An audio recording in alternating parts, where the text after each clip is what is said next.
This is an ABC News special report. Now reporting, David Muir.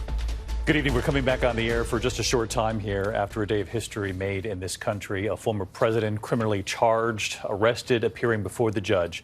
Former President Trump reacting just moments ago, just hours after pleading not guilty himself to 34 felony counts of falsifying business records here in New York. The former president is now back at Mar-a-Lago responding publicly to the charges for the first time. And here's what he said just moments ago. As it turns out, virtually everybody that has looked at this case, including rhinos and even hardcore Democrats, say there is no crime and that it should never have been brought.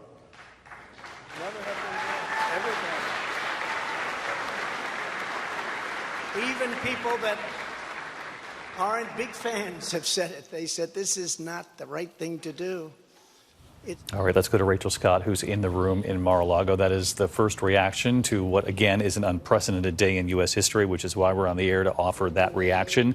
We listened in until the moment when he specifically addressed this case, what played out today.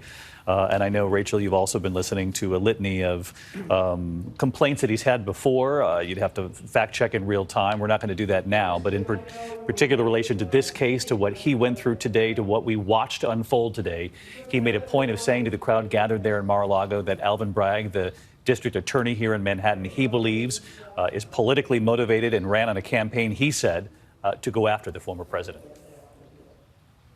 Exactly, David. He said before Alvin Bragg even took the position as district attorney that he was out to get him from the very beginning. The former president's goal tonight is to paint this as purely political. In fact, he called for all of the charges to be dropped immediately. And David, I'm struck by just a remarkable change in tone this is. We saw the former president stoic as he entered and left the courtroom. Well, then within hours of being charged, criminally charged with serious felonies, he entered this room in what honestly feels very much like a campaign style event. He worked the room, shaking hands, waving to supporters as he took his time and made his way up to the stage to chants of USA, USA. And at the very mention of the district attorney, the crowd here started booing. This is a former president who is defiant. One source described him as determined, up for the challenge tonight, and very resolute. But if this is any sign, he is only going to lean into this as we get closer to the November 2024 election, David. All right, Rachel Scott, who's already covering the race for the White House for us. Rachel, thank you. I want to get right to John Carl, who's been monitoring this with me on the air with me all day today. And John, you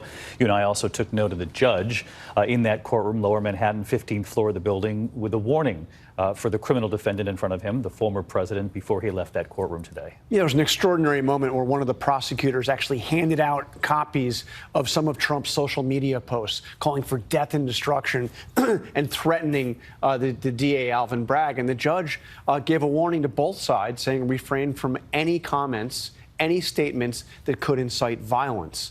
So, we'll see how Donald Trump is with his attack specifically on the judge. But the judge and the prosecutor expressed concerns about the safety of witnesses, the safety of future jurors, and unsaid the safety of the prosecutors as well. John Carl has been with us all day. John, really appreciate it. Our thanks to John and Rachel and the entire team. Our coverage continues on ABC News Live, Nightline, Good Morning America, first thing in the morning, of course. I'm David Muir here in New York. Good night. This has been a special report from ABC News. Hi, everyone. George Stephanopoulos here. Thanks for checking out the ABC News YouTube channel. If you'd like to get more videos, show highlights, and watch live event coverage, click on the right over here to subscribe to our channel. And don't forget to download the ABC News app for breaking news alerts. Thanks for watching.